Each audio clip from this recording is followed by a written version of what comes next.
Como veis, el título de mi ponencia se llama, tiene un título muy largo, pero bueno, es muy sencillo de comprender: lo inefable y lo invisible en la literatura y el cine lovecraftianos, notas para una teoría del cinematográfico. Lo de las notas para una teoría del terror cinematográfico, en las conclusiones quedará explicado claramente, pero bueno,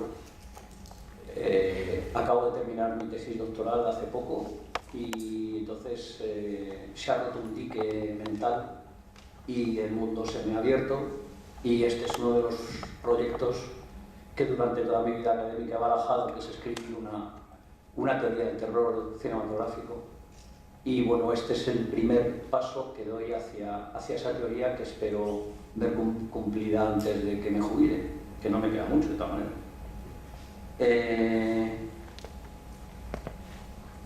Vale. En principio, parece evidente cuando decimos Lovecraft y lo Lovecraftiano, parece que todos sabemos de qué estamos hablando, pero yo creo que no. Yo creo que cuando estamos hablando de Lovecraft y lo Lovecraftiano, normalmente no pensamos lo mismo. Yo lo que voy a decir no es lo que hay que pensar, sino lo que yo pienso, ¿vale? En principio, la ficción de H.P. Lovecraft, porque obvio, toda su labor de polígrafo, sabéis que fue poeta, escritor en fanzines, bueno, en periodismo amateur, escribió de ciencias, de biología, de astronomía, de cultura antigua, yo qué sé, hizo de todo, ¿no? Pero bueno, Lovecraft es conocido fundamentalmente por su ficción, y sobre todo en España, en donde prácticamente lo único que se ha publicado. Se desconocen sus miles de cartas, por ejemplo, ¿no? Que es un trabajo muy interesante, ¿no? La ficción de Lovecraft, básicamente, para los que lo hayáis leído, o para los que no lo sepáis o os queráis introducir en su mundo, básicamente siempre se ha centrado, o digamos, tiene tres características, o maneja tres imaginarios, que son, por un lado, el onirismo, es decir, una serie de cuentos que son casi prosa poética y que están muy influidos por Lord Dunsany, un escritor al que Lovecraft adoraba, y sobre todo en sus primeros relatos, ¿no? Son descripciones de ciudades míticas y de lugares extraordinarios, ¿no? En donde ya se deja ver bastante lo formal, ¿no? La manera de escribir de Lovecraft, pero todavía, aunque posteriormente terminarían en los universos de los famosos mitos de Cthulhu, todavía no había, digamos, penetrado en ese universo. Después tiene una segunda vertiente, que es la que yo denomino, bueno, el terror clásico, ¿no? Que es un terror heredado fundamentalmente del más amoroso, el más amado de sus escritores, que era Edgar Allan Poe, y son una serie de cuentos de terror magníficos, todos ellos, ¿no? Es un terror del este, ¿no? de la zona del este de Estados Unidos, ¿no? Y que tiene mucha herencia de lo gótico. Y después, por último, se le conoce por sus famosos mitos de Cthulhu, que atraviesan en realidad mucha parte de su ficción, y normalmente los mitos de Cthulhu es lo que denominamos Lovecraft, ¿no? Cuando hablamos de lo Lovecraftiano, en realidad todos tendemos a pensar en esa cosmogonía mítica que él elaboró, ¿no? Es decir, automáticamente decimos Lovecraftiano, por lo tanto sale Cthulhu, sale Lovecraft, sale Yog-Sothoth, sale Nyarlathotep, ¿no? Y todos los dioses primigenios, ¿no? Y ese es el imaginario realmente, el contenido, eso de la forma y el contenido, ¿no? Que todavía se sigue pudiendo utilizar, ¿no? El contenido sigue siendo real, ¿no? Pero ¿es realmente eso lo Lovecraftiano, lo que podría definir una narración como Lovecraftiana? Esto es lo que yo me he planteado, ¿no? Yo creo que no, por la sencilla razón de que hay un montón de cuentos escritos por sus seguidores, el famoso círculo de Lovecraft, que utilizan, digamos, su cosmogonía, pero digamos, su literatura, ¿no? La forma literaria es completamente diferente y distinta a la que utiliza Lovecraft en sus relatos, ¿no? Es decir, hay algo característico de Lovecraft que no tienen los otros autores que cultivan su misma cosmogonía, ¿no? Entonces, bueno, haciendo honor al título de este congreso, ¿no? La forma del horror lovecraftiano se basa fundamentalmente en un estilo literario cargado de adjetivaciones, muy enumerativo, barroco, exagerado, ¿no? Tengo aquí algunas palabras, por ejemplo, ¿no? que él recoge en sus textos, ¿no? Por ejemplo, os la leo en español porque en inglés es más infame que chulo. Innombrable, indecible, cósmico, aberrante, alucinante, obsceno, ¿no? Continuamente está exagerando la adjetivación, buscando una palabra o una expresión que explique precisamente aquello que causa el horror, ¿no?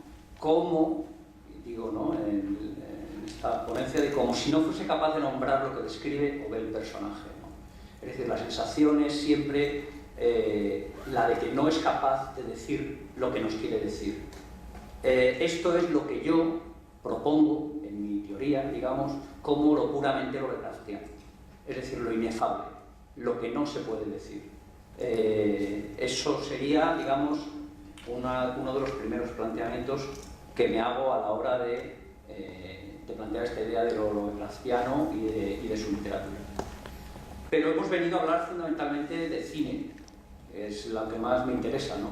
Y he querido utilizar este ejemplo del cine lovecraftiano y definir lo lovecraftiano precisamente porque tiene mucho que ver con lo que vamos a decirnos ahora, ¿no? En primer lugar, las versiones o adaptaciones literarias de las obras escritas por Lovecraft es lo que todos tendemos a pensar que son las obras lovecraftianas, ¿no? Sin embargo, es una idea totalmente aceptada por todos los críticos, los analistas, los estudiosos, incluso los fans, ¿no? Que las películas lovecraftianas, entendidas como adaptaciones o versiones de las obras escritas por H.P. Lovecraft, son lo menos lovecraftiano que hay, no solo en su calidad, sino que incluso muchas veces uno hasta le cuesta encontrar ese ambiente o ese aire, ¿no? Del que él hablaba, ¿no? Que decía que el terror en los ambientes y los espacios capaces de crear miedo a las personas, ¿no? Y sin embargo, las mejores películas, aquellas que han sido consideradas por la crítica y por los especialistas como más lovecraftianas, son precisamente adaptaciones u originales que no tienen absolutamente nada que ver con el universo lovecraftiano en su origen, ¿no? Entonces yo estoy pensando ahora mismo en La boca del lobo de John Carpenter, o estoy pensando por supuesto en La cosa, tanto en la versión de Howard Hawks como en la versión posterior de John Carpenter, ¿no? de la cosa. O estoy pensando incluso en algunas películas que asombrosamente parece que no nos hablan de Lovecraft, pero que nos hablan de Lovecraft. Por ejemplo, la primera película, el primer largometraje de Expediente X, el final es puro Lovecraft. O sea, hay unos monstruos enterrados en un lugar de la Antártida o de por ahí donde hace mucho frío y están como encapsulados, escondidos, ¿no? Esperando a renacer en algún momento determinado, que es un poco la base de todo esto, ¿no? Por lo tanto, eso me da que pensar, ¿no? Si lo que imaginariamente denominamos perteneciente a H.P. Lovecraft, que son los mitos de Cthulhu normalmente, ¿no? No es, sin embargo, apreciado como lovecraftiano ni es valorado ni siquiera críticamente. Por lo tanto, yo propongo que en realidad no se trata de que lo lovecraftiano sea el contenido, ¿no? En este caso una cosmogonía mítica, sino lo formal, es decir, aquello que nos remitiría a lo verdaderamente lovecraftiano cinematográfico, las formas del horror cinematográfico lovecraftianas, ¿no? Si lo inefable definía la forma del horror literario lovecraftiano, por lo tanto, en este caso el equivalente cinematográfico sería lo invisible, lo que defina la forma del horror cinematográfico lovecraftiano. El equivalente entre inefable, que es no puedo decirlo, y lo lo invisible, es decir, no lo digo, ¿no? Porque el cine tiene esa peculiaridad, que es que las cosas se ven, la realidad se ve, no es imaginada, ¿no? Excepto en algunas cuestiones de las que plantearemos ahora, ¿vale? La forma del horror cinematográfico, por lo tanto, digamos, se plantea desde dos puntos de vista. Por un lado, hay un enfrentamiento entre lo real y lo fantástico, entendiendo por real la realidad, ¿vale? Que en cuanto a la literatura, en comparación, tiene una diferencia muy notable, y es que la literatura la imaginamos, nos genera una imaginación en nuestro cerebro, ¿no? Nosotros mezclamos nuestra cultura, nuestra enciclopedia, como decía Umberto Eco, ¿no? Y en el cine las cosas se ven, ¿vale?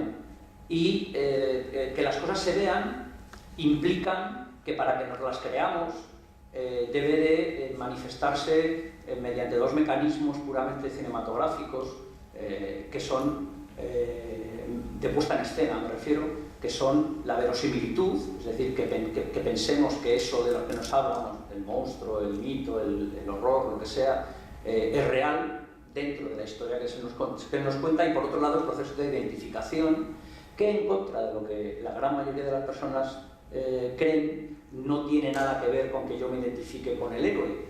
En Alien, por ejemplo, todos nos identificamos con el héroe, unas veces ella y otras veces con Alien. Es decir, en unos casos hay una proyección y en otro hay una identificación. Esto es el lado sadomasoquista que todos tenemos en nuestro interior, y que, como sabéis, el horror y el terror tienen mucho que ver con el inconsciente, el yo, el superyo, las teorías freudianas y lacanianas, etcétera, de lo que algo diré luego un poco más tranquilo. ¿Cuál es la característica del cine? Pues que el cine fantástico se basa fundamentalmente en una idea básica, que es lo que se ve y lo que no se ve. El modelo clásico del cine contemporáneo, que va desde los años más o menos 1928 a 1948, que es el modelo hollywoodense, es un modelo de visibilidad absoluta. Absolutamente todo lo que se ve en el relato es imprescindible para comprenderlo, en primer lugar, y en segundo lugar, el espectador tiene que participar de ese relato a través de lo que ve. Lo que no se ve no interesa, o lo que no se ve no es fundamental para el desarrollo del relato, ni para la identificación o no proyección que sienta el espectador. Nos da un poco igual. Se trata de satisfacer esa pulsión de ver, de mirar, que tiene el espectador cuando ve una película, ¿no? Se cumple su deseo, por eso las películas de Hollywood siempre nos satisfacen, ¿no? Una película de los años 40 nos deja tranquilos, no nos incomoda, no nos pervierte, ¿no? Excepto en el caso del cine de terror. ¿Qué pasa? Es decir, ¿qué es lo que ocultaba el cine clásico? Es decir, si hay cosas, en principio lo enseñaba todo, pero parece ser que había cosas que no se veían. ¿Qué era eso que no se veía? Lo que no se veía era lo real. Lo real no es un concepto de tipo práctico o material, ¿no? Es decir, esto es real porque lo veo, o esto no es real porque no lo veo, ¿no? Lo real parte de es una teoría, más que una teoría, es una visión de la psicología del ser humano, ¿no? de cómo tenemos una serie de registros. Freud hablaba del yo, del superyo, y del ego, y del ello. Lacan lo sustituyó por lo simbólico, lo real y lo imaginario, y mi profesor González Requena, analista textual que trabaja en la Universidad Complutense desde hace muchísimos años, en su teoría del texto habla de lo real, lo semiótico y lo imaginario, ¿no? Lo imaginario sería, para que lo entendiéramos con mucha rapidez, aquello que pertenece a la esfera de la fascinación, ¿no? Es decir, es, digamos, esas imágenes que nos fascinan, pero que no tienen simbolización precisa, que no se transforman en nosotros más que en la fascinación de ver, ¿no? Por el ejemplo de la imagen imaginaria perfecta serían los spots publicitarios de perfumes, por ejemplo, ¿no? Lo semiótico es en nuestro caso, que estamos hablando de cine y de fantástico y de narraciones, los semióticos precisamente el lenguaje, ¿no? Lo que estructura y lo que se nos transmite, lo que se dice, ¿vale? ¿De acuerdo? Y lo real sería aquello que no se puede decir. Es decir, en este caso, lo inefable o lo invisible. Lo real es aquello que nos provoca el mayor goce o el mayor horror. Es, en términos de cine, de fantástico, serían los monstruos, ¿no? Porque los monstruos nos provocan miedo y a su vez no están sometidos a lo semiótico, es decir, un monstruo no sabemos lo que es. Por eso Lovecraft nunca era capaz de decirnos cosas sobre el monstruo, de Mito de Chulu o cualquier otro de sus primigenios, porque la semiótica, es decir, su manera de comunicarse con los demás, no le permite explicar aquello que está más allá del lenguaje, ¿no? En el cine, lo real es lo material que aparece sin que se busque, sin que se desee, ¿no? Lo real tiene mucho de inconsciente y fundamentalmente tiene que ver con una incapacidad del ser humano para hacerlo inteligible, ¿no? Lo real muchas veces es aquello oscuro que de repente aparece en la pantalla, una raya, una luz, un elemento que distorsiona de repente lo que estamos mirando. En nuestro caso, lo que no se ve en el cine se denomina fuera de campo, es decir, es aquello que está fuera del campo de visión y digamos, podría ser denominado como la puesta en escena de lo invisible, puesto que el fuera de campo no se ve, pero sí se siente, es lo que nos permite sentir suspense, emoción, susto, miedo, etc., ¿no? ¿De qué manera se hace? Por los procedimientos semióticos para traducir lo real serían la sombra, el fragmento, ¿no? Un trozo de una mano. En el primer Alien, recordáis que era un pequeña, ¿no? De repente caía el ácido ese de la saliva, ¿no? Por ejemplo, ¿no? Una sombra que pasa, el sonido de algo que se oye fuera, que se llama sonido off, que está fuera pero que nos llama y nos lleva hacia allí, ¿no? El reflejo, ¿no? Un reflejo en un espejo o en un cristal. Por lo tanto, esta idea, esta dialéctica entre lo que se ve y lo que no se ve, da lugar, desde mi punto de vista, es una de las cosas que da lugar a lo que se suelen conocer como formas o modos de representación cinematográficas, ¿no? Los modos de representación cinematográfica es una palabreja muy curiosa, pero que significa algo muy sencillo. Se empezó hablando del lenguaje del cine, pero el lenguaje del cine no existe. Esto es evidente, lo sabe todo el mundo desde hace mucho tiempo. Aparte de porque le falte la tercera articulación, os voy a poner un ejemplo mucho más sencillo. Si yo digo gato, todo el mundo sabe lo que es un gato, y como mucho puede tener dos significados: el gato del coche o el gato que hace miau, ¿vale? Podríamos utilizar vaca o podríamos utilizar otro ejemplo similar. Es decir, a un significante le corresponde un significado o dos significados, ¿no? Pero codificados. Mientras que en el cine, ¿qué significa un primer plano de Ingrid Bergman mirando las flores de su jardín? El significante tiene muchos significados, ¿no? Sentidos, que es como dicen los semiólogos, ¿no? O sea, pueden tener muchos sentidos. Los modos de representación cinematográfica están establecidos, hay un modo primitivo, el de los Méliès, etc., la escuela de Brighton, los hermanos Lumière, etc., ¿no? Después está el modo institucional, que es un modo que reina durante los años 20, que es una especie de cine que todo el mundo hace de la misma manera, para entendernos, ¿no? Después viene el modo de cine, el modo clásico del cine de representación cinematográfica, que sería, como os he dicho antes, el hollywoodense, que va del año 28, que es cuando crecen todas las grandes productoras, y finaliza en el 48 cuando aparece la televisión y aparece un subgénero dentro, una subforma estética, que es el manierismo, representado por Douglas Sirk o, por ejemplo, por Alfred Hitchcock, ¿no? En donde el cine clásico se empieza a cuestionar a sí mismo, ¿no? Entonces veréis que son todos películas en donde ahí se pone en escena la representación. Vértigo, bueno, un señor que está mirando y que parece que está viendo una película, cantando bajo la lluvia, la escena donde él se sube en una escalera y finge una secuencia en donde da el aire, da tal, ¿vale? Me quedan 2 minutos.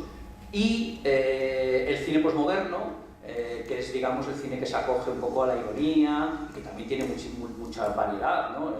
Va desde Blade Runner al cine de la Tome Goya, ¿no? O, bueno, pues no sé, Spielberg y su Indiana Jones es un ejemplo de cine posmoderno más cercano, más próximo a la comercialidad, ¿no? Y todos estos modos de representación pueden ser historizados y estudiados desde la idea de lo visible o lo invisible. En el cine clásico, como hemos dicho antes, se veía todo menos la muerte o el horror. Si vamos progresando a lo largo de la historia del cine, veremos cómo poco a poco van apareciendo las formas del horror y cómo ese horror se muestra. Primero parcialmente, hasta que llegamos a esta época que yo llamo la de la pornovisión o hipervisibilidad, ¿no? Es decir, en donde se ve todo, ¿no? El gore sería un ejemplo clásico de este tipo de forma expresiva, ¿no? Del horror. Algunas conclusiones. Nuestra intención es elaborar, como decía antes, una teoría y una historia de las formas cinematográficas del terror. Proponemos como un mecanismo formal, entre otros muchos, que permite la generación de terror cinematográfico, el uso de la dialéctica de lo visible y lo invisible en la puesta de escena, y creemos que mediante el análisis de esta dialéctica de la puesta en escena podemos también establecer una historia de las formas cinematográficas, que es la verdadera forma de hacer, o manera de hacer historia. No la enumeración de los premios o de los nombres de los directores o de aquel que fue famoso, porque la historia de las formas nos permite introducir un montón de cine que está eludido, olvidado, borrado de las historias del cine, y en concreto es el cine popular, y en concreto el cine popular, que suele ser de género cuando es como numerosísimas películas. En España podríamos citar todas las películas del año 70, Paul Naschy, Jesús Franco, etcétera, ¿vale? Esto es un poco lo que os quería simplemente comentar. Aquí hay una serie de secuencias que no os voy a tal, pero que sí podéis ver en YouTube con tranquilidad, ¿no? El de la Mujer Pantera podéis ver la clásica escena de la piscina, en donde la pantera está rodeando a una de sus víctimas. Hay un momento en que la pantera ataca a un novio suyo, a un presunto amante, o hay un momento en el que persigue a una de las mujeres que va a coger un autobús. En todas ellas no se ve, ¿vale? Es decir, es el modo clásico de representación de lo horroroso, ¿no? De lo otro. En La llamada de Cthulhu, La llamada de Cthulhu es la mejor película que se ha hecho sobre H.P. Lovecraft. Es un pastiche, es como si es una película muda, que está hecha hace unos años, hace un poco tiempo, pero que está hecha como si fuera hecha en el año que está escrita La llamada de Cthulhu, en el año 1923 o 24. Es muda y por lo tanto nos plantea una cuestión muy interesante y muy Lovecraftiana, que es el silencio del horror. Lovecraft, sabéis que utilizaba en sus expresiones muchísimas expresiones sobre los sonidos que hacían sus animales, etc. Cómo generas eso en una película de terror muda, ¿no? Os recomiendo esta película, que la busquéis inmediatamente, está completa en internet. Y después he puesto bueno, podríamos haber visto, si nos diera tiempo, porque ya me paso un minuto, un tráiler sobre La Cosa, en donde se ve al monstruo de todas las maneras posibles que se le pueda ver, es decir, sin ningún tipo de imaginación al espectador, o la escena famosa en donde sale alguien de la gripa del pasajero, uno de los pasajeros que creo que era el médico, me parece, si no me olvido, ¿no? Si no me confundo, y que sale corriendo por allí, ¿no? Es decir, el monstruo ya visto del todo, ¿no? Desde ese punto de vista de lo invisible, la forma del horror invisible, aquello que lo que nos hace sospechar, estar atemorizados, hasta la pornovisión, el enseñarnos absolutamente todo el horror, ha pasado toda una historia del cine y toda una serie de formas del horror cinematográfico. Entonces esta es mi pequeña propuesta que he hecho para vosotros. Muchas gracias.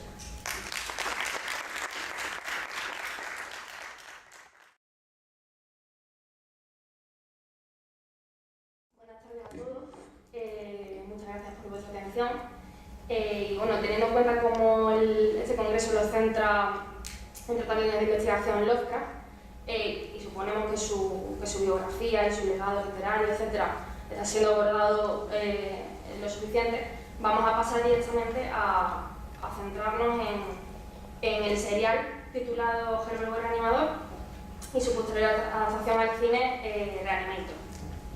Este serial se compone de 6 cuentos que serían escritos en 1922, serían denominados por el propio Lovecraft como el horroroso serial, y sería su primera publicación de ficción a raíz de unirse unos años antes a la United Amateur Press Association. De alguna manera, el relato nos llega a través de un narrador testigo de identidad no revelada que nos da fe de unos hechos acaecidos en el pasado desde una marcada óptica religiosa. Como veremos, esto es una característica bastante usual en la literatura de Lovecraft. Digamos que el punto en el que este narrador conoce al protagonista del serial, que es Herbert West, se define o se describe someramente en el primer cuento, coinciden durante los años universitarios, y es cuando West le hace partícipe de todas sus teorías sobre la renovación vital. Digamos que el punto de inflexión argumental viene dado cuando Herbert West decide que se han quedado cortos los experimentos con pequeños cadáveres de animales y necesita dar el paso a utilizar cadáveres humanos. En este punto, digamos que necesita de un colaborador cómplice que le ayude a encontrar cadáveres con unas características muy específicas, y los leo textual. Nuestros ejemplares requerían condiciones determinadas. Lo que queríamos eran cadáveres enterrados poco después de morir y sin preservación artificial alguna, preferiblemente exentos de malformaciones morbosas y, desde luego, con todos los órganos. Nuestras mayores esperanzas estaban en las víctimas de accidentes.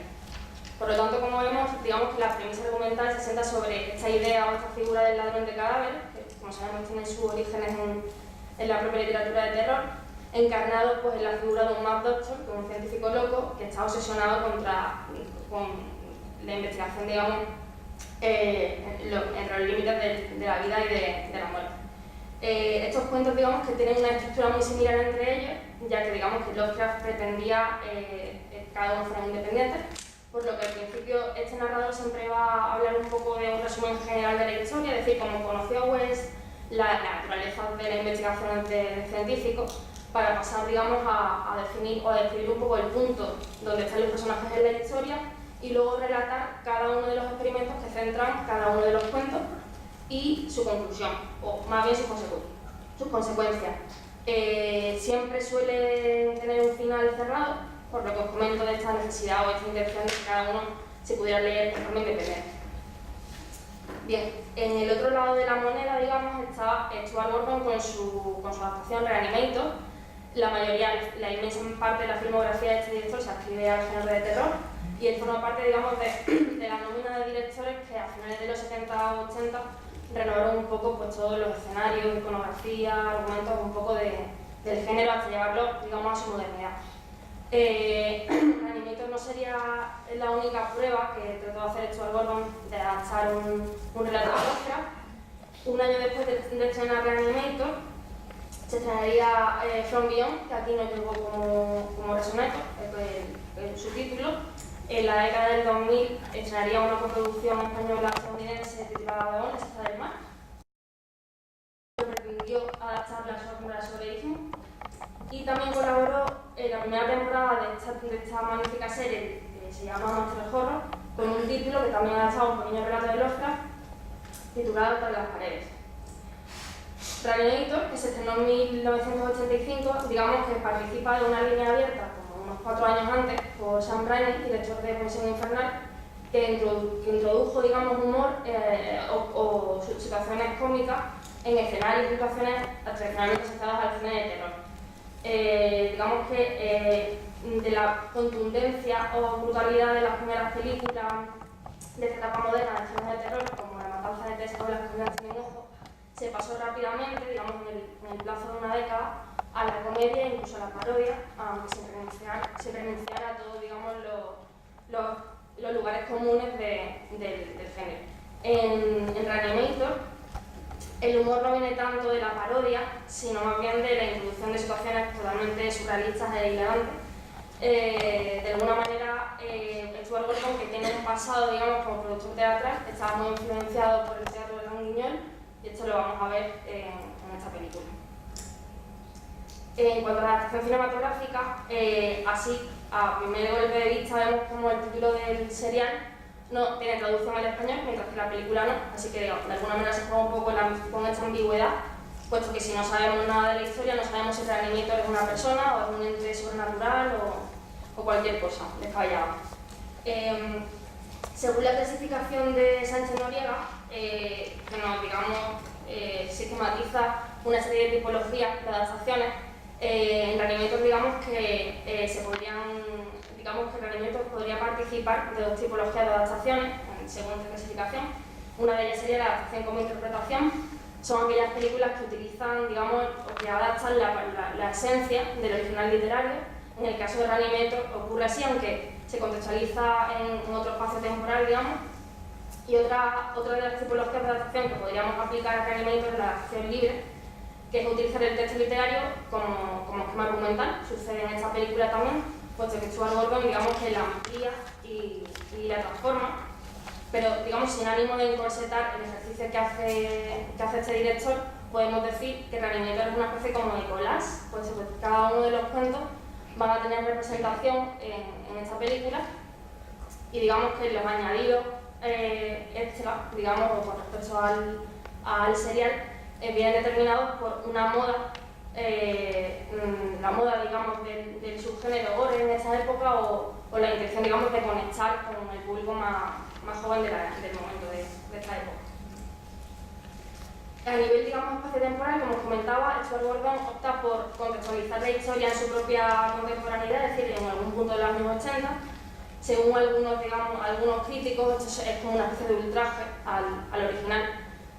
Aunque, digamos, dejando aparte un poco las cuestiones de rentabilidad económica, de alguna manera el actualizar esta historia actualizar o llevarlo al plano de lo contemporáneo puede acercar de forma más efectiva una historia sobrenatural que quizá no hubiera ocurrido lo mismo si la hubiera contextualizado en el mismo tiempo de Lovecraft, a principios del siglo XX quizá. Digamos que al margen de esta temporalidad un poco más realista, también vemos una especialidad igualmente realista. Digamos, partiendo un poco del teórico Gerard Lehm, os cito una frase textual de él: es preciso que el público pueda creer, por consiguiente es preciso que haya una reconstrucción lo más exacta posible de un universo que no sea copia del mundo existente, sino zona de reencuentro entre lo imaginario y lo real. En este caso, este hospital de Miskatonic, donde sucede todo el asunto de la película, cumple un poco estos requisitos, puesto que en él se funde tanto lo real como lo irreal. Es decir, es como un hospital a simple vista totalmente normal, pero que está encuadrado en una ciudad ficticia. En él no vemos nada raro, ya que digamos que hay que tener en cuenta que lo sobrenatural o lo extraordinario no emerge de sus paredes, sino de sus propias paredes. Por lo tanto, ahí hay un pequeño matiz. Aquí traigo unas imágenes. Este es el hospital de Zurich, del que huye, digamos, Herbert West en la película. Esto no sucede en el cuento. El hospital de Miskatonic, totalmente normal a simple vista, o una recreación de una sala de operaciones. Nada apunta a que ahí puede darse, digamos, una historia sobrenatural. Antes de irme a los personajes, digamos, en la adaptación hay unas cuantas permutas o transformaciones a nivel de escenario.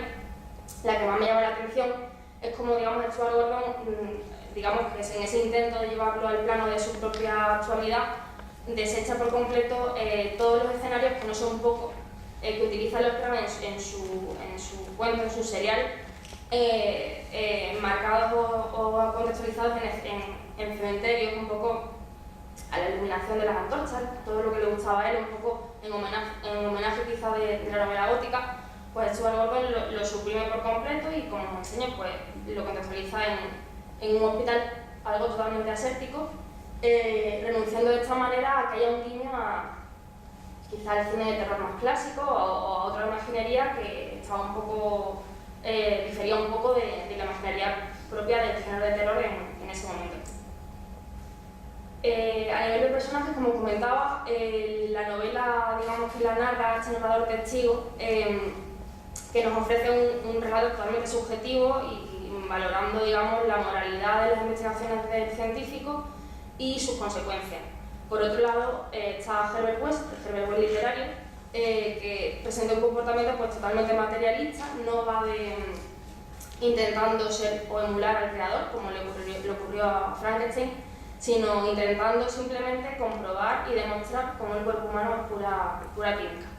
En el caso de la película, pues a este narrador testigo se le pone cara, Daniel Kane, es un prometedor estudiante de medicina que de alguna manera funciona como el personaje literario, un poco un resorte que en vano intenta frenar un poco la ansia, la voracidad científica de Herbert West.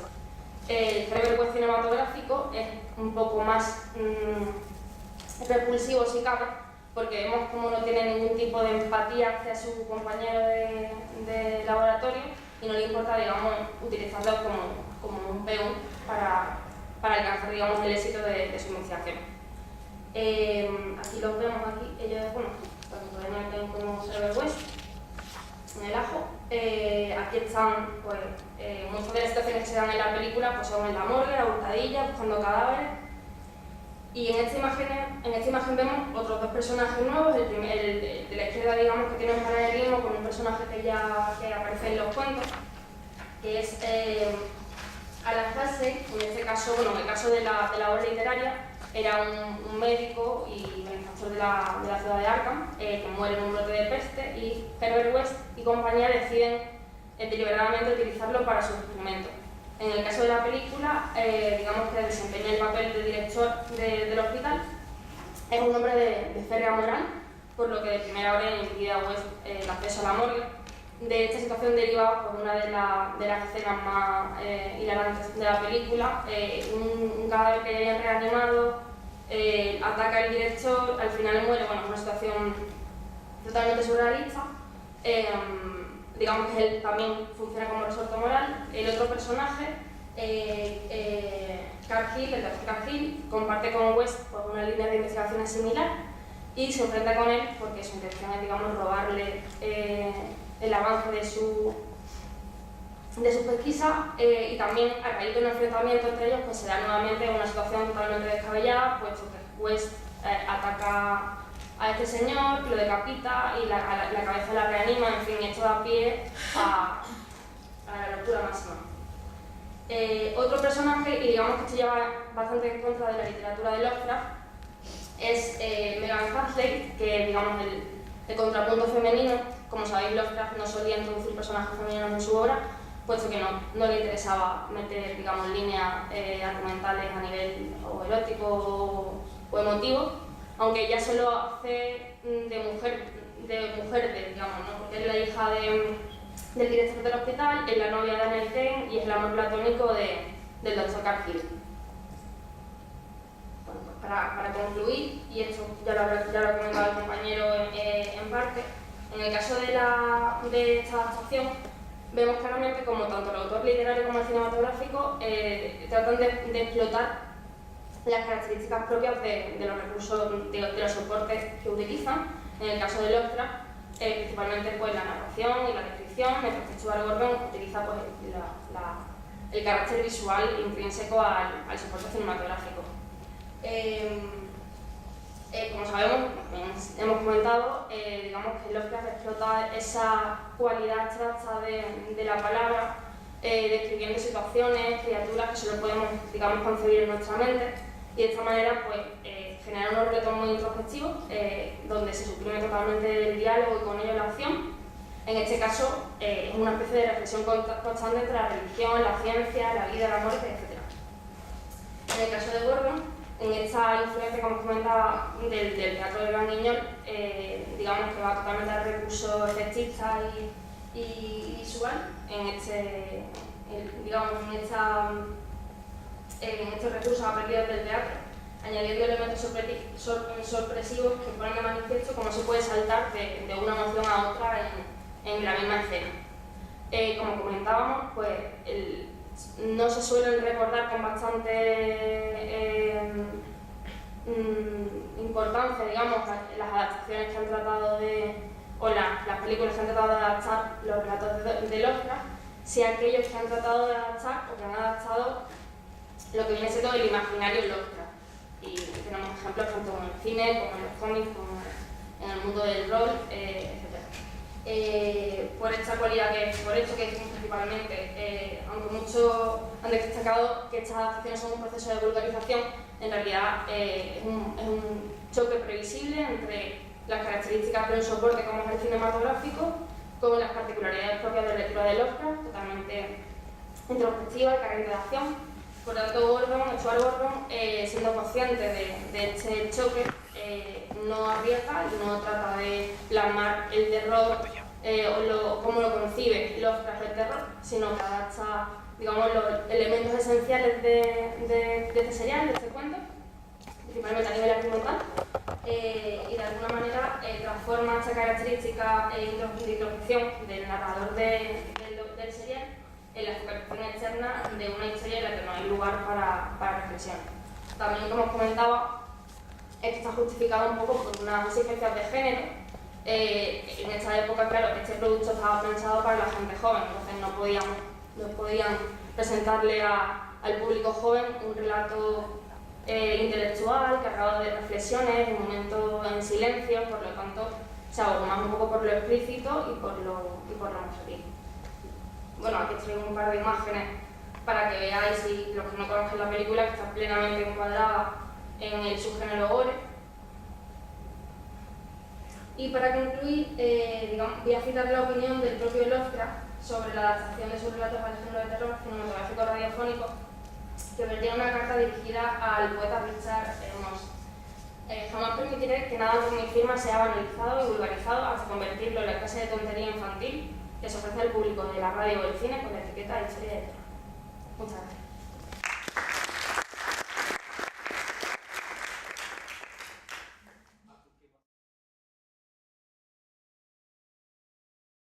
¿Me escucha bien, no? Vale. En esta conferencia trataré de estudiar la relación entre inmersión y horror en productos culturales que intentan emular lo que se ha denominado como horror lovecraftiano, que Andrés nos ha explicado antes muy bien. Para ello ofreceré una definición de los términos necesarios, fantástico, horror y narrativa inmersiva, para después aplicarla a tres productos diferentes: la saga de Prisoner of Ice, Anchorhead y el juego de rol de mesa de la llamada de Cthulhu, que quería haber traído el manual, pero por un motivo totalmente prosaico, que es que no me cabía en la maleta, no lo he podido traer. Para así intentar explorar en profundidad la conexión entre el trabajo y su recepción en términos de horror y fantástico. Las herramientas que usaré para ello son las que me aportan los estudios intermediales y la narratología cognitiva. En esta charla se propone que, dado que lo fantástico y el horror son nociones que nacen de la reacción de la audiencia, la interactividad y el marco semiótico que se ha construido desde finales del siglo XX hasta nuestros días han favorecido el tipo de producción cultural escogido para este estudio, los juegos de mesa y los videojuegos, para reconstruir y rehacer la narrativa del arte. Con ello, esta conferencia será útil para intentar entender los cambios en el paradigma narrativo que han ido ocurriendo en los últimos 20 años y para ver cómo se ha desarrollado el universo Lovecraftiano desde nuestros orígenes hasta ahora. No me detendré demasiado en lo fantástico porque aquí la mayoría de que tenéis vuestra teoría o conocéis a vuestros críticos de referencia, y solo usaré una definición breve para aclarar a lo que me refiero. Molina, aquí presente, decía que concibe lo fantástico como una rajadura, una irrupción insólita de lo imposible en un mundo ficcional que funciona según las leyes físicas y regularidades de nuestro paradigma de realidad epocal, con la finalidad de desestabilizar y cuestionar la idea socialmente compartida de la realidad. La inmersión es la experiencia de perderse en un mundo ficticio. Es lo que ocurre cuando la gente no simplemente se informa o se entretiene, sino que además se adentra en una realidad manufacturada.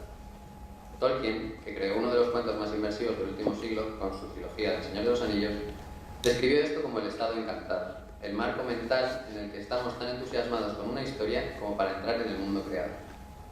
El poder de este tipo de experiencias se ignora en ocasiones porque desafía la evaluación empírica. ¿Cómo se cuantifica el encantamiento? No solo es inherentemente subjetivo, sino que el término inmersión es además una metáfora derivada de un estado totalmente diferente, la experiencia física de estar bajo el agua. La inmersión, dice Janet Murray en su libro Hamlet on the Holodeck, es estar totalmente rodeado por una realidad alternativa, tan diferente como el agua y el aire. La inmersión no es compromiso. El compromiso existe cuando una historia provoca algún tipo de actuación en la audiencia, un tweet, un post, una conversación cara a cara en la oficina. La inmersión ocurre cuando la audiencia se olvida que es audiencia, difumina las líneas entre historia y marketing, narrador y audiencia, ilusión y realidad. Es por ello que tiene tanto impacto. El actual gusto por la inmersión es, afirma Rose, esencialmente producto de la era digital. Los videojuegos e Internet han enseñado a la gente a ser participantes activos en vez de observadores pasivos. Mirar ya no es suficiente. La gente espera poder sumergirse en la historia y compañías tan dispares como Disney, Facebook y Burberry se esfuerzan en satisfacer sus deseos. Sin embargo, aunque la tecnología digital incita a ello, la inmersión no es única de este medio.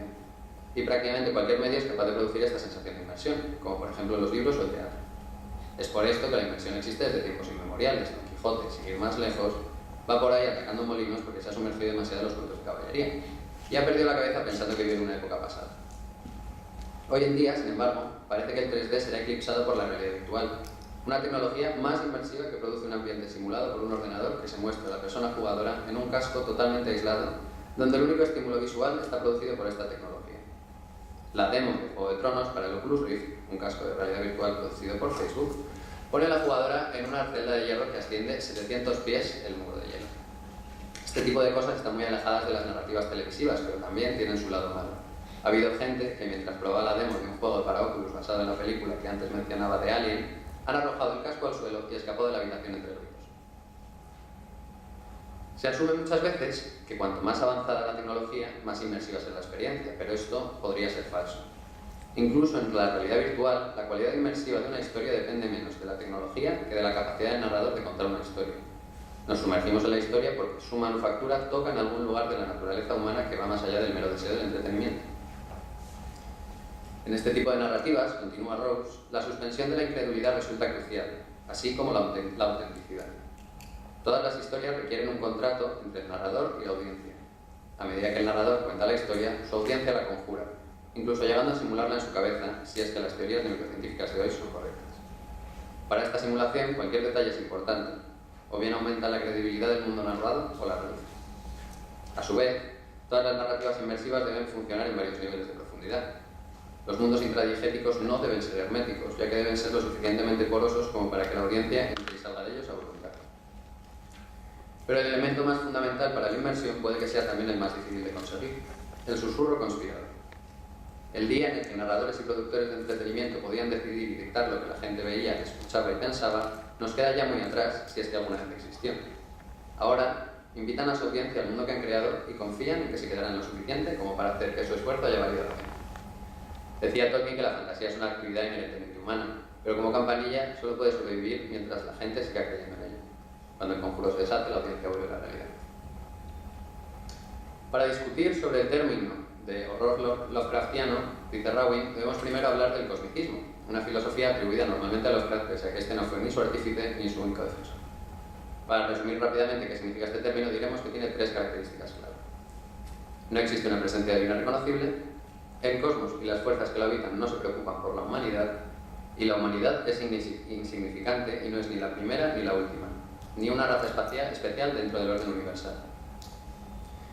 Existe un subgénero dentro del cosmicismo que se expande sobre este para añadir una sensación de amenaza y miedo, el horror cósmico, que tendría como principales características que la mayoría de la humanidad no reconoce lo insignificante de su existencia, la indiferencia del universo en su verdadera naturaleza. Algunos individuos, normalmente alejados de la sociedad, pueden obtener información suficiente para atisbar la realidad, aunque esto suele provocar su locura, y, al margen de cualquier información o conocimientos que adquiera, el protagonista tiene más bien pocas posibilidades de alterar el curso de la historia o de descubrir lo que está oculto. Cualquier impacto que el protagonista tiene suele ser solo temporal o tener un impacto imprevisto y catastrófico. La historia de Prisoner of Ice, que es este juego que veis ahí, se desarrolla en 1937 y comienza la reseña de Walter, en el momento en el que un submarino británico regresa de rescatar a un científico de una base alemana en la Antártida, donde además se recuperan dos cajas misteriosas congeladas en el hielo. Por desgracia, los alemanes atacan el submarino, lo que provoca un fuego en la bodega, que derrite la capa de hielo de una de las cajas, y de ella surge un prisionero, un monstruo azul con tentáculos, con la clara intención de jugar al balompié con la cabeza de todo el mundo a bordo, empezando por el capitán. La jugadora maneja al teniente Ryan, un agente secreto de los Estados Unidos que tomó parte en el rescate del científico. Este toma el control del submarino tras la muerte del capitán y debe encontrar una manera de salvar a toda la tripulación del monstruo. A medida que avanza el juego, la jugadora viaja a varias localizaciones en busca del origen de estos prisioneros de hielo, descubriendo que son parte de otro gran plan para darles la llave de este mundo a los primigenios. Que este juego es la secuela de Shadow of the Comet no se deja claro ni en la caja ni en el manual, y solo se revela a mitad del juego.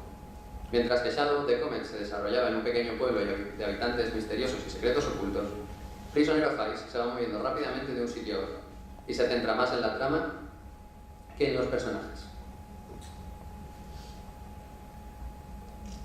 El primero construye poco a poco una atmósfera densa y disturbante. El segundo se fundamenta en eventos y tensiones rápidas y baratas. Prisoner of Ice da menos miedo. Aunque la historia es muy diferente, y aunque el héroe de Shadow of the Comet, John Parker, aparece a mitad del juego, nada de lo que ocurrió en Innsmouth en 1910 importa.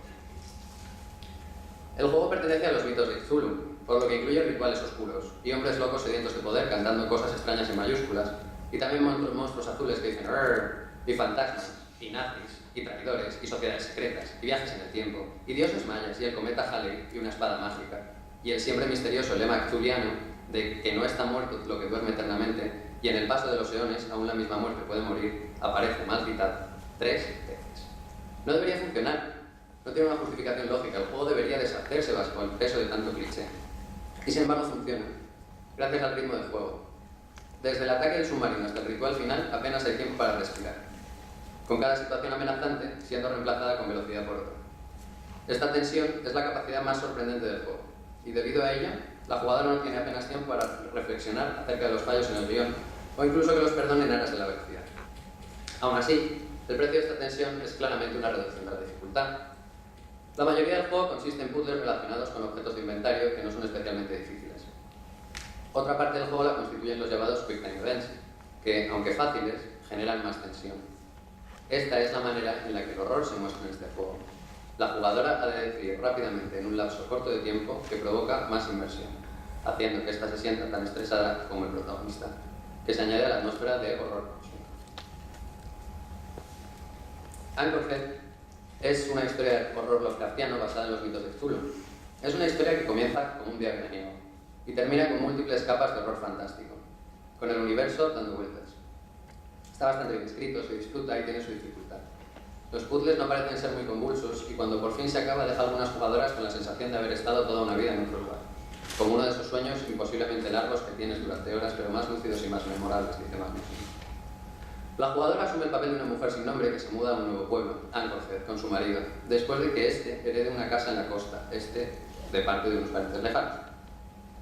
El aire es fresco y salado, y se siente bien mientras viajas a la oficina inmobiliaria, mientras que Michael, tu marido, realiza unas gestiones en la universidad local donde le han contratado. Fantasía pura. La inmersión en Anchorhead refuerza el horror, haciendo que la jugadora sea a la vez audiencia y autora. Su naturaleza como high fiction, o immersive fiction, traza un camino entre estos dos papeles, lo que potencia la ambientación. Anchorhead tiene todo lo que define el horror Lovecraftiano y altera la noción del protagonista, convirtiendo a la jugadora en el personaje principal, encarnado en el autor. Vale, hombre. Perdón. Algo similar ocurre en la llamada de Cthulhu, el juego de mesa, que no he podido traer. Es difícil enunciar en una frase el impacto y la influencia que este juego ha tenido en el mundo de los juegos de rol. Ha ganado más acólitos y premios de los que tengo tiempo a decir y consigue atraer a jóvenes y expertos jugadores. Su atractivo puede ser subjetivo, pero una gran parte de ello se basa en su balance entre accesibilidad, adaptación del ambiente, desde eventos históricos hasta futuristas en el clásico paisaje de los años 20, la naturaleza investigadora del juego, la noción esencial de jugar con personajes cuya sanidad mental se va deteriorando y un amplio espectro de monstruos extraños que le da un atractivo único.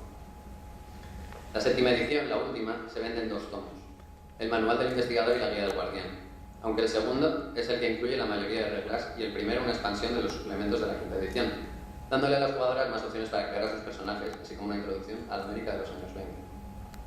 Como Anchorhead, el ambiente se refuerza por las mecánicas de juego en las que las jugadoras son a la vez audiencia y autores.